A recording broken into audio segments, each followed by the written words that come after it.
Hi-Capas are my favorite airsoft pistols. Their mags hold a lot of gas and BBs, they fit my hands well, and most importantly, they have a seemingly endless amount of aftermarket parts. And throughout the years, there have been many advancements made to the Hi-Capa platform. Today, we're going to look at one of the newest additions to the Hi-Capa's aftermarket library, the CTM Naviara split slide. In its stock form, the Hi-Capa is a capable pistol, but there are problems that arise eventually, especially with long-term use.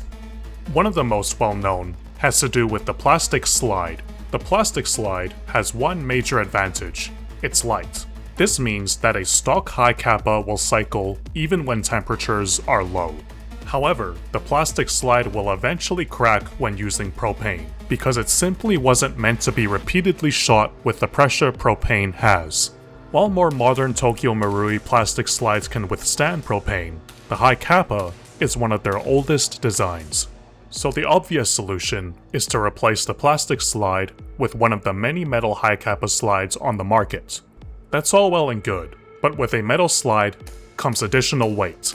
This means that the Hi-Capa won't be able to shoot off as many rounds on one gas charge compared to a stock slide. One solution is the split slide, that is, a slide in which only half of the slide reciprocates when fired. This significantly cuts down on weight, theoretically meaning that you have the advantage of light weight and the benefit of a more robust metal construction. In practice, split slides must be well designed and made out of solid materials to function properly. For this, you need a reputable company. Enter CTM. They certainly are not the first ones to produce a Hi-Capa split slide, but their flatline slide was one of the most innovative to come to the market. A split slide that features an optic mount, built-in TDC hop-up, and racker all in one package, it was a simple way to upgrade a stock Hi-Capa with some of the most advanced features available. 2 years later, CTM has released their latest iteration of the split slide design, the Naviara. Now, I had been following the development of the Naviara since they announced it in 2025 and was planning to buy one with my own money. So, I am very grateful that CTM has sent me an early sample of the Naviara to test and provide my feedback. Just to make it clear, there was no exchange of money. CTM sent me the slide and asked me to provide my honest feedback. The first thing I want to note is the amount of stuff the Naviara comes with. If you want to install this onto a stock Hi-Capa, you'll have everything you need out of the box to do so. I'm not going to go over the installation in detail, because CTM has a very good video on their channel of how to do it, but I will note some things.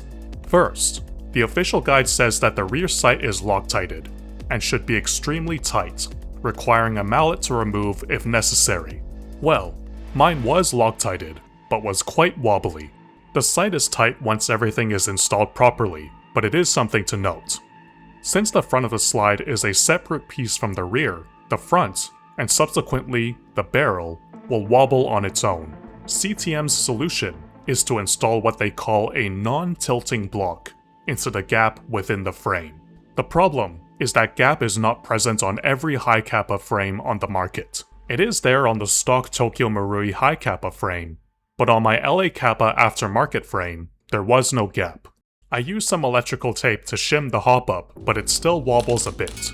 I haven't noticed this impact actual performance, but keep in mind certain aftermarket frames will not be able to install the block. CTM's guide says that you need to install at least one of the included buffers on the recoil rod, even if you don't plan on short-stroking the gun.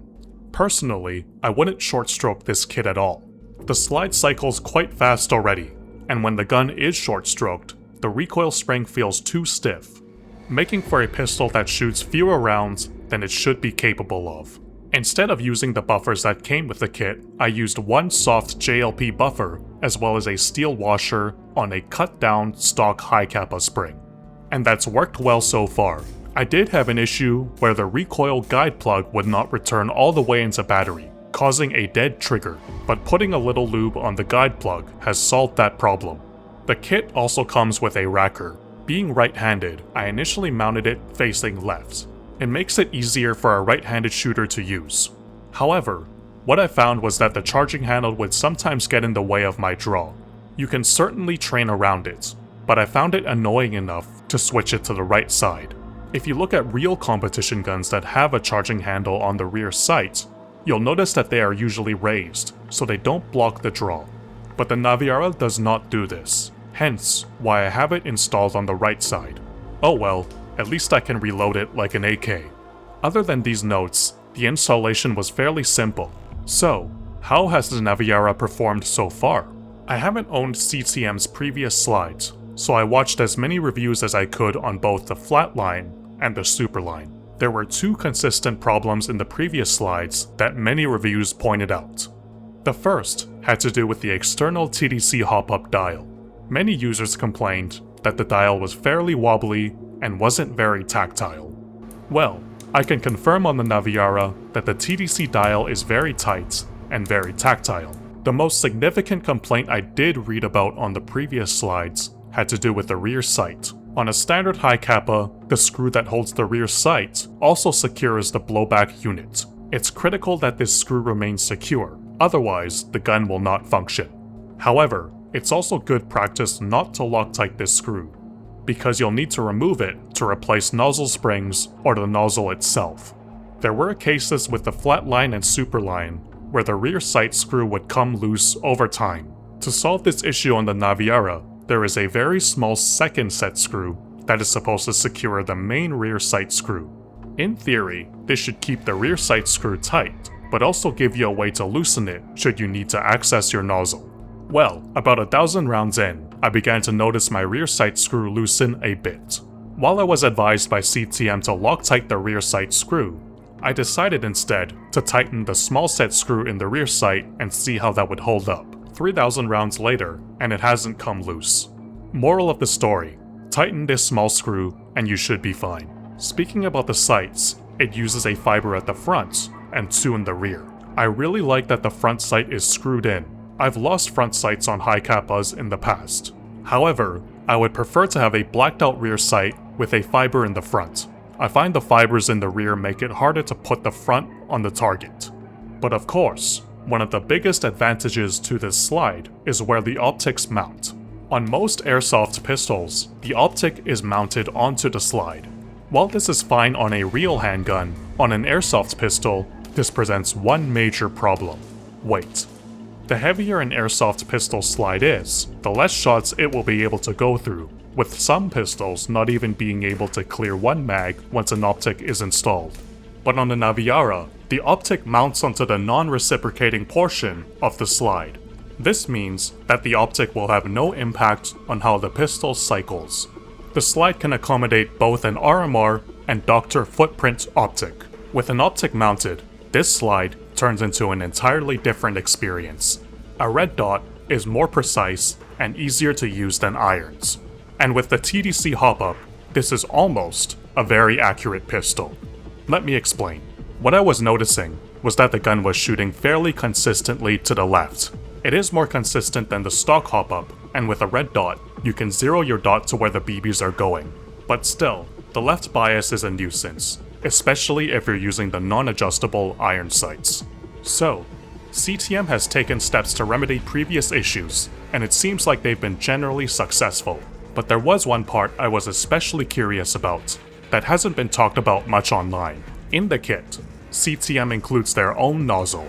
They claim it's much more durable than the stock TM nozzle, so I thought it was a welcome addition. I've certainly broken my fair share of Hi-Capa nozzles, and would be glad to have a nozzle that would never break. That is, if it works. When I had everything installed, I was getting about 55 shots on a single charge of gas. This may sound decent, but with the Naviara weighing a mere 71 grams, I was expecting a lot more. To compare, this airsoft masterpiece slide with a weight of 129 grams can shoot over 70 shots on one charge at room temperature. Additionally, the Naviara felt somewhat sluggish, which it really shouldn't be for such a light slide. After a lot of troubleshooting, I realized that the CTM nozzle was the culprit. It either wasn't sealing properly with the blowback unit, or not sealing with the gas router in the mag. I replaced the CTM nozzle with a garter nozzle, and the shots on one charge almost doubled from 55 shots to 100. The gun also felt significantly snappier, almost like shooting a Hi-Capa with a plastic slide. It is important to note that I am using aftermarket lightweight blowback units, since I don't actually own a stock one anymore. This is the biggest problem with the Naviara I've experienced so far, and I think people who buy this kit may be disappointed in how sluggish the slide feels if they run into the same problem with the nozzle. It's possible it works perfectly with the stock blowback units, but I have a feeling many who buy this kit will want to use an aftermarket blowback unit to reduce the slide weight as much as possible. Perhaps CTM could include blowback unit O-rings to have a proper seal, but as it is now, I cannot recommend using their nozzle with the slide. If you buy this kit, install it with the TM nozzle, and buy a garter nozzle replacement when the TM inevitably breaks. It's a shame the nozzle doesn't work as intended, because in my opinion, the Naviara is otherwise one of the best slide upgrades you could do to a stock Hi-Capa. Since the Hi-Capa's original release, there have been many aftermarket upgrades that have improved on the platform. What the Naviara does is bring all these upgrades together into one package.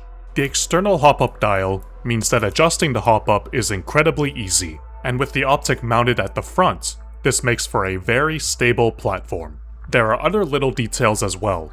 The slide comes with a steel insert for your slide lock.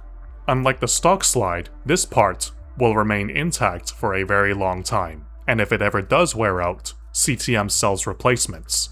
The kit comes with a built-in threaded barrel, meaning that you won't need to buy an additional threaded outer barrel if you want to run a tracer.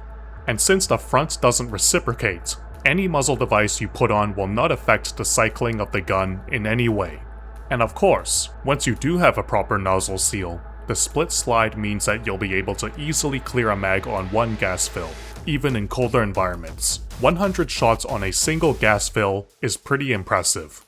With everything installed, the reciprocating portion of the slide weighs only 71 grams, which explains why it performs so well. So, to sum up, you get a metal split slide, built-in threaded barrel, built-in TDC hop-up, charging handle, fiber optic sights, and optic mount all in one package. Just use your original nozzle instead of the CTM one, watch your rear sight screw, spend some time tuning the hop-up to the BBs you use, and remember that not all Hi-Capa frames are capable of installing the anti-tilt block. In my opinion, this is the best performance upgrade package for a stock TM Hi-Capa in 2026. It's an easy way to buy a bunch of desirable upgrades at once and have a slide that performs very well. Sure, it's not realistic, and you could build something with similar functionality yourself that does look real, but that requires a lot more time, knowledge, and money. While the Naviara does have some issues, the nozzle being the most serious, after almost 5,000 rounds, I think it's worth the money. If you've never upgraded a Hi-Capa before and are looking for a one-and-done package, this is one of the best choices on the market. For me, this Naviara build has become my open gun for airsoft IPSC, which I've started shooting again, and I plan to use it much more. Thank you again to CTM for sending me this slide. If you enjoyed this video, be sure to like and subscribe, and thank you for watching.